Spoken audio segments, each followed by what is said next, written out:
ആശാവർക്കർമാരുടെ സമരത്തിൽ പിന്തുണച്ച സർക്കാരിനെതിരെയും ആരോഗ്യമന്ത്രി വീണ ജോർജിനെതിരെയും ആഞ്ഞടിച്ച് രാഹുൽ മാങ്കൂട്ടത്തിൽ എം.എൽ.എ. ആശാവർക്കർമാരുടെ 7,000 രൂപ പോലും കഴിഞ്ഞ 3 മാസം മുടങ്ങിയെന്ന് രാഹുൽ മാങ്കൂട്ടത്തിൽ പറഞ്ഞു. LDFന്റെ പ്രകടന പത്രികയിൽ മിനിമം കൂലി 7,000 രൂപയാക്കുമെന്ന് വാഗ്ദാനം ചെയ്തു. സമരക്കാർക്കെതിരെ എന്തൊക്കെ ആക്ഷേപമാണ് നടത്തുന്നതെന്നും രാഹുൽ മാങ്കൂട്ടത്തിൽ പറഞ്ഞു. ബക്കറ്റ് പിരിവിന്റെ പേര് പറയുന്നവർ കൊലയാളികൾക്ക് വേണ്ടി പിരിവ് നടത്തിയവർ ആണ്. മുഖ്യമന്ത്രിയോ മന്ത്രിമാരോ സമരക്കാരോട് സംസാരിക്കാൻ തയ്യാറാണോ? ഓഫീസ് ടൈമിൽ വോട്ട് ചോദിച്ചാണോ ഈ സഭയിൽ എല്ലാവരും ജയിച്ചെത്തിയത്? ആരോഗ്യമന്ത്രി പറഞ്ഞത് സമരക്കാരോട് ഓഫീസ് ടൈമിൽ വരാനാണ്. അധികകാലം ഓഫീസിൽ ഇരിക്കാമെന്ന് ആരോഗ്യമന്ത്രി കരുതണ്ട എന്നും രാഹുൽ മാങ്കൂട്ടത്തിൽ പറഞ്ഞു. നമ്മുടെ നാട്ടിൻപുറങ്ങളിലും ആശുപത്രികളിലും വീൽചെയർ ഉരുട്ടിയും അതുപോലെ തന്നെ ട്രോളി വലിച്ചും ഷിഫ്റ്റ് പോലും ഇല്ലാത്ത സമയക്രമങ്ങളിൽ ജോലി ചെയ്തും വളരെ കഷ്ടപ്പെടുന്ന നമ്മുടെ അമ്മമാരും സഹോദരിമാരും ഈ സെക്രട്ടേറിയറ്റിൻ്റെ പടിക്കൽ സമരത്തിലാണ് സർ. കോവിഡ് മഹാമാരിയുടെ സമയത്ത് ഒരാൾ പോലും പുറത്തിറങ്ങുവാൻ പാടില്ല എന്ന കർശന നിർദ്ദേശമുണ്ടായിരുന്ന കാലത്ത് സ്വന്തം ജീവൻ പോലും നോക്കാതെ നിരവധി ആളുകളെ ബലി കഴിച്ചിട്ട് നമ്മുടെ നാട്ടിൽ കോവിഡ് പ്രതിരോധ പ്രവർത്തനങ്ങൾക്ക് നേതൃത്വം കൊടുത്ത ആ സാധു മനുഷ്യർ കഴിഞ്ഞ 23 ദിവസക്കാലമായി ആ സെക്രട്ടേറിയറ്റിലെ വെറും തറയിൽ സമരമിരിക്കുകയാണ് സർ. കോവിഡ് സർവേയും ലെപ്രസി സർവേയും ഇവിടെ നേരത്തെ മന്ത്രി സൂചിപ്പിച്ചതുപോലെ ഗർഭിണികളുടെ പരിചരണവും കുഞ്ഞുങ്ങളുടെ പരിചരണവും ഒക്കെ നടത്തുന്ന ആ സാധു മനുഷ്യർ മഴയും വെയിലും കൊണ്ട് നമ്മുടെ വീടാന്തരം കയറി ഇറങ്ങി വന്ന മനുഷ്യർ അതേ മഴയും വെയിലും കൊണ്ട് തന്നെയാണ് സാർ അവിടെ സമരമിരിക്കുന്നത്. പകലെന്നോ രാത്രിയെന്നോ വ്യത്യാസമില്ലാതെ ആഴ്ചയിൽ 7 ദിവസവും ജോലി ചെയ്യേണ്ടി വരുന്ന ആ സാധുക്കൾക്ക് ഇപ്പോൾ ലഭിച്ചുകൊണ്ടിരിക്കുന്നത് ആകെ 7,000 രൂപ മാത്രമാണ് സാർ. ആ 7,000 രൂപ എന്ന തുച്ഛമായ ശമ്പളം പോലും കഴിഞ്ഞ 3 മാസക്കാലമായി മുടങ്ങിയതിൻ്റെ പേരിലല്ലേ സാർ അവർക്ക് സമരമിരിക്കേണ്ടി വന്നത്? 700 രൂപ പ്രതിദിന വേതനമുള്ള ഈ സംസ്ഥാനത്ത് ആശാ വർക്കർമാർക്ക് ലഭിക്കുന്നത് വെറും 232 രൂപയാണ്. ആ 232 രൂപയാണ് സാർ ഇവർ മുടക്കിയിരിക്കുന്നത്. അവർക്ക് പ്രതിദിനം 700 രൂപയായി ശമ്പളം വർദ്ധിപ്പിക്കണമെന്നാണ് അവർ ആവശ്യപ്പെടുന്നത്. അവർ ആവശ്യപ്പെടുമ്പോൾ എന്തിനാണ് സാർ ഇവരിങ്ങനെ അസ്വസ്ഥപ്പെടുന്നത്? അവർക്ക് 700 രൂപ ശമ്പളം കൊടുക്കുമെന്ന് പറഞ്ഞത് ഇവർ തന്നെയല്ലേ സാർ?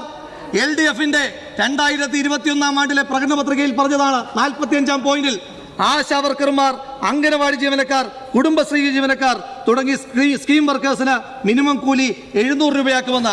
ആ 700 രൂപ ഇവർ നൽകിയ വാഗ്ദാനം, ആ വാഗ്ദാനത്തിന് വേണ്ടി ആ സാധു മനുഷ്യർ സമരം ചെയ്യുമ്പോൾ ഇവർ എന്തൊക്കെ പുലഭ്യമാണ് സാർ അവരെ പറയുന്നത്?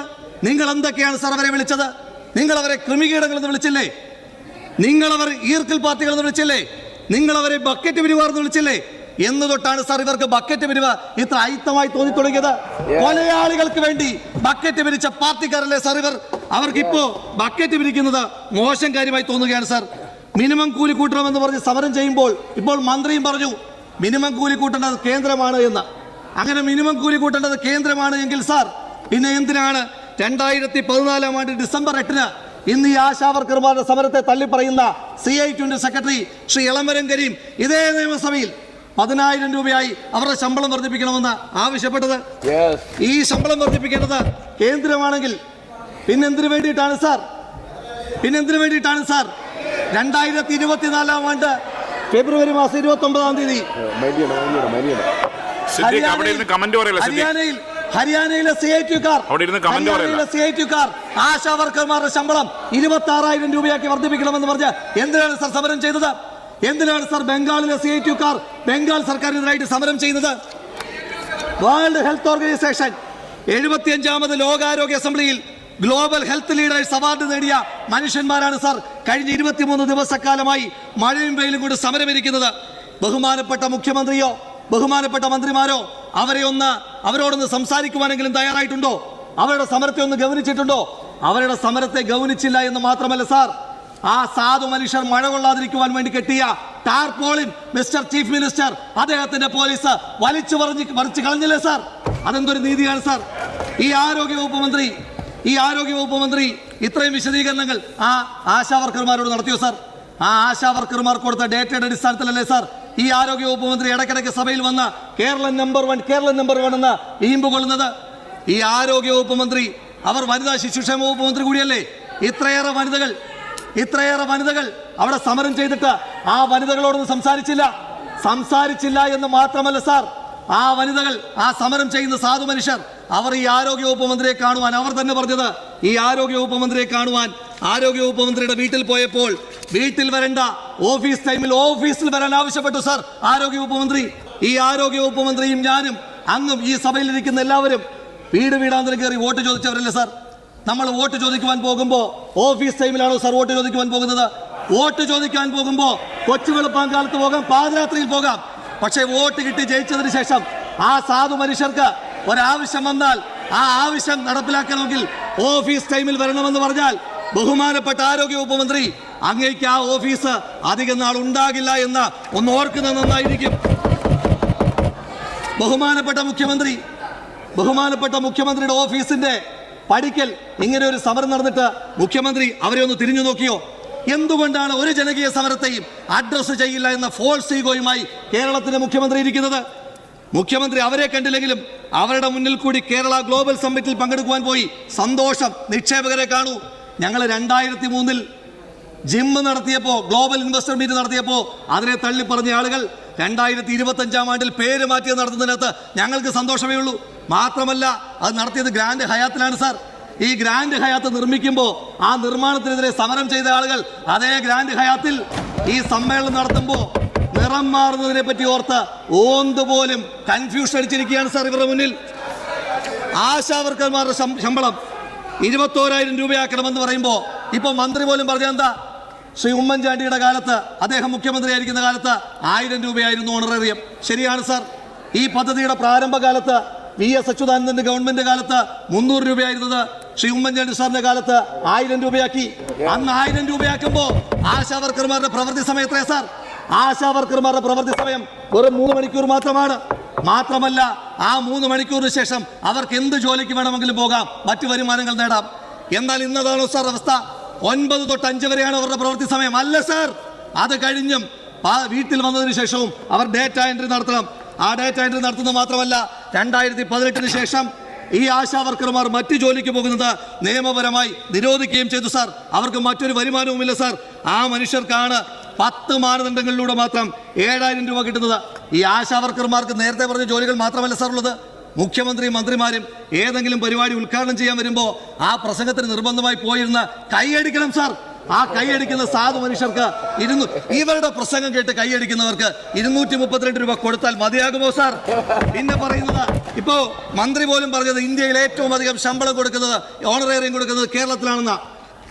ഞാൻ ചോദിച്ചോട്ടെ, ബഹുമാനപ്പെട്ട ആരോഗ്യവകുപ്പ് മന്ത്രി ശ്രീമതി വീണ ജോർജ് പഠിച്ച ഇന്ത്യയുടെ മാപ്പിൽ, ഇന്ത്യയുടെ ഭൂപടത്തിൽ സിക്കിം ഇല്ലേ സാർ? സിക്കിമിൽ 10,000 രൂപയാണ് സാർ ഓണറേറിയം. ആ 10,000 രൂപ കേരളത്തിൽ കൊടുക്കുന്ന 7,000-ന് മുകളിലാണ് സാർ. അല്ലെങ്കിൽ തന്നെ ഇവരുടെ താരതമ്യം എന്തൊരു താരതമ്യമാണ് സാർ? ഏത് വിഷയം പറഞ്ഞാലും കേരളത്തെക്കാൾ ദുർബലമായ സംസ്ഥാനങ്ങളുടെ പേര് പറഞ്ഞിട്ട് അവരുമായി താരതമ്യം നടത്തുക. അതുകൊണ്ട് ഈ നാടിന് എന്താ സാർ പ്രയോജനം? ഇവർ താരതമ്യം ചെയ്യുമ്പോൾ ആരുമായി താരതമ്യം ചെയ്യണം? നമ്മളെക്കാൾ മുൻപന്തിയിൽ നിൽക്കുന്നവർ. ആശാവർക്കർമാരുടെ കാര്യത്തിലാണെങ്കിൽ ഇവർക്ക് പശ്ചിമ ബംഗാളുമായി താരതമ്യം ചെയ്യുമ്പോൾ പശ്ചിമ ബംഗാളിൽ ആശാവർക്കർമാർ റിട്ടയർ ആയാൽ അവരുടെ റിട്ടയർമെന്റ് ആനുകൂല്യം 5 ലക്ഷമാണ്. പശ്ചിമ ബംഗാളിൽ ഇവർ ഏറ്റവും കൂടുതൽ കാലം ഭരിച്ചത് കൊണ്ടല്ല 5 ലക്ഷം. ഇവരെ അവിടുത്തെ ജനങ്ങൾ കല്ലെറിഞ്ഞോടിച്ചത് കൊണ്ടാണ് അവിടെ 5 ലക്ഷം രൂപ കിട്ടുന്നത്. അല്ലെങ്കിൽ തന്നെ ഇവരുടെ റാങ്കിങ്ങിന്റെ പ്രത്യേകത എന്താ സാർ? ഇവരുടെ റാങ്കിങ് വിശേഷമായ റാങ്കിങ് ആണ് സാർ. ആ റാങ്കിങ്ങിൽ പരീക്ഷ ഇടുന്നവർ, ചോദ്യം തയ്യാറാക്കുന്നവർ, പരീക്ഷ പരിശോധിക്കുന്നവർ, സർട്ടിഫിക്കറ്റ് കൊടുക്കുന്നവർ. സാർ, ആശാവർക്കർമാർക്ക് 700 രൂപ കൊടുക്കാൻ പൈസ ഇല്ല സാർ സർക്കാരിന്റെ കയ്യിൽ. പക്ഷേ PSC മെമ്പർമാർക്ക്, ഒരു PSC നിയമനവും നടത്താത്ത മെമ്പർമാർക്ക് 2,23,000 രൂപ ശമ്പളം ഉണ്ടായിരുന്നത് 3,25,000 ആക്കി വർദ്ധിപ്പിച്ചു സാർ. ഒരു മാസമാണ് സാർ. അതായത് 10,000 രൂപ ദിവസ ശമ്പളം ഉണ്ടായിരുന്നത് പോരാ, ദിവസ ശമ്പളം പോരാ എന്ന് പറഞ്ഞ് 13,541 രൂപയാക്കി സാർ. PSC ചെയർമാന്റെ ശമ്പളം 10,000-ൽ നിന്ന് 14,538 വർദ്ധിപ്പിച്ചു സാർ. ഇവർ പറയുന്ന ഒരു പ്രധാനപ്പെട്ട കാര്യം എന്താണ് സാർ? പ്രധാനപ്പെട്ട കാര്യമില്ല, പോയിന്റിൽ കൺക്ലൂഡ് ചെയ്യാൻ എല്ലാം പ്രധാനപ്പെട്ടതാണ്. കൺക്ലൂഡ് ചെയ്യണം സാർ. ഇവർ പറയുന്ന പ്രധാനപ്പെട്ട കാര്യം എന്താ? കേന്ദ്രം പണം തന്നില്ല. കേന്ദ്രം തരാനുള്ളത് കണക്ക് പ്രകാരം പരമാവധി 98 കോടിയാണ് സാർ. കേന്ദ്രം പണം തരണം സാർ, കേന്ദ്രം പണം തരണം സാർ. ആ കേന്ദ്രത്തിൽ നിന്ന് 98 കോടി രൂപ പോലും വാങ്ങിച്ചെടുക്കാൻ കഴിവില്ലാത്ത ശ്രീ KV തോമസിന് 30 ലക്ഷം രൂപ ശമ്പളം കൂടാതെ യാത്രാബത്ത 5 ലക്ഷത്തിൽ നിന്ന് 6,11,000 കൂട്ടി 11,11,000 തോമസ് മാഷോട് പറയാം സാർ. വാങ്ങിയെടുക്കാൻ സമയമായി യെസ്.